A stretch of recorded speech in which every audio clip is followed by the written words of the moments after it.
Hello everyone. I'm bringing you the latest update on the situation in Iran from the Middle East. Iran is currently facing a deep and escalating crisis. What began as public demonstrations in several cities has now grown into a broader anti-government movement. Initially, these protests were driven by frustration over rising inflation, a weak national currency, and deteriorating living conditions.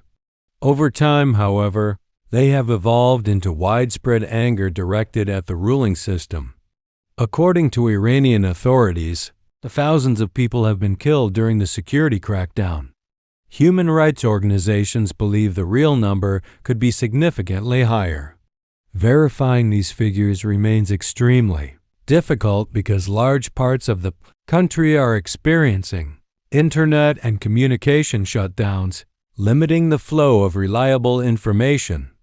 In the capital, Tehran, as well as other major cities, security forces have carried out aggressive operations. As a result, large-scale protests have declined. Fear is widespread, with concerns over arrests, violence, and harsh punishments shaping daily life. Meanwhile, Iran's leadership has accused foreign powers of being behind the unrest. However, no credible evidence has been presented to support these claims, and the narrative is being questioned internationally. At the same time, the United States and its allies are closely monitoring developments in the region. Increased movement of U.S. air and naval assets has raised concerns that escalating tensions could lead to a more dangerous situation. Several countries have called for de-escalation, warning that any conflict could spread across the Middle East. Israel and Gulf nations are also approaching the situation with caution, aware of the regional risks involved. Inside Iran, public opinion appears deeply divided. Some citizens continue to support the government, while many others are calling for major change.